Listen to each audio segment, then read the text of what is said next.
क्या बोलते हैं कि नृत्य कलाकार हूँ, तो एक 2-3 साल तक की नृत्य को जो भी करता था उसको नचनी बोला जाता था, जो गायक थे उनको गवैया बोला जाता था। तो ऐसा दिन हमें देखने को मिला, तो मैं इसको बहुत बड़ी सौभाग्य मानती हूँ कि एक मंच रेडियो अवध दे रहा है उन बच्चों को जो कभी अपना प्रतिभा कहीं दिखा नहीं पाए, तो एक मंच उनको मिला कि उनका प्रतिभा 4 लोगों के सामने आए, और शायद रेडियो अवध में ये प्रचारित भी होगा तो आपको एक नाम भी मिलेगा।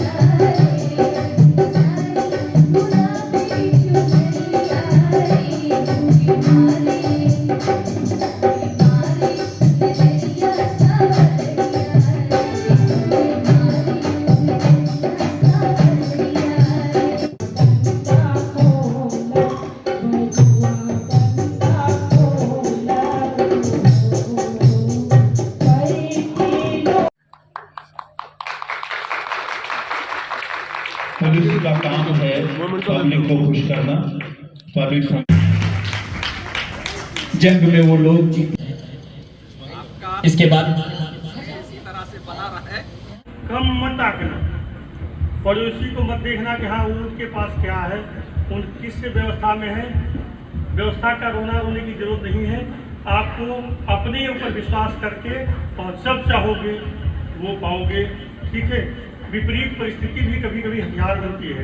हमारे पास जो अभाव था, ठीक है, वो मेरे लिए ताकत थी। ठीक है, कुछ लोगों के पास बहुत होता है, ठीक हो सकता है उसमें वो भूल जाते हैं, मगर मेरे पास नहीं था, इसलिए मैं उसको और बेहतर करता था कि मैं और अच्छे से करूँ और अच्छे से करूँ, और यहाँ तक ईश्वर पहुँचाया।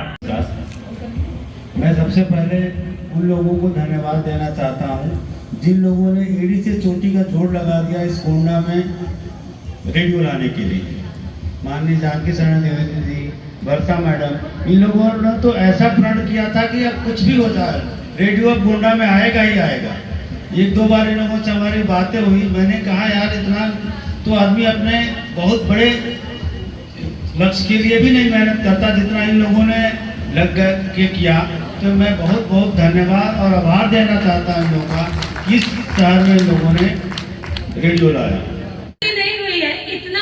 कोई मेरे समक्ष खड़ा करिए कि वो मेरा श्री बन सके, तब आप श्रीमती करने के योग्य बनाएंगे। Thank you so much.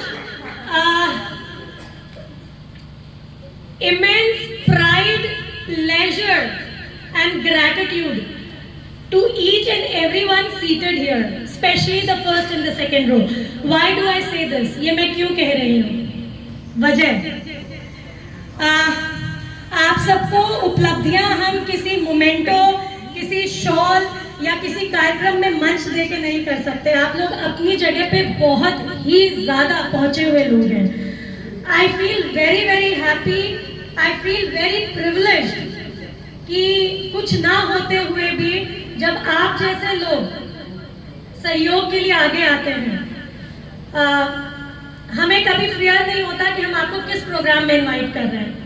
हमें पता है आप लोगों का प्रोटोकॉल नहीं है।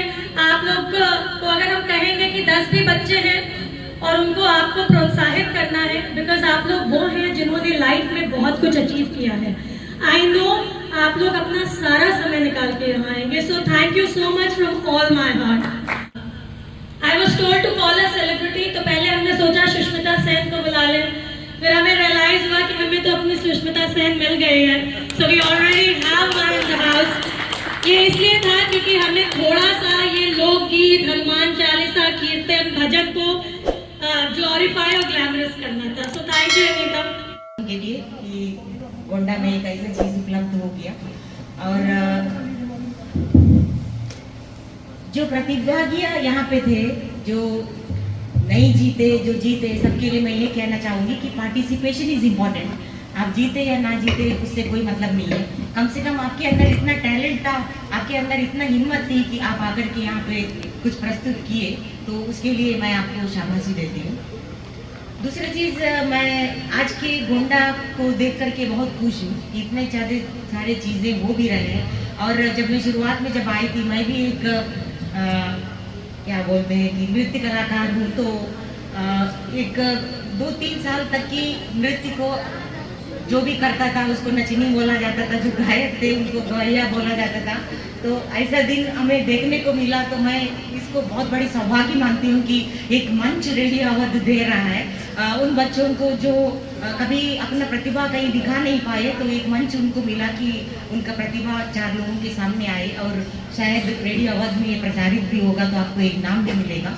और ज़्यादा हम यहाँ बोलेंगे नहीं, क्योंकि एक तो हम तैयार भी नहीं कुछ बोलने को।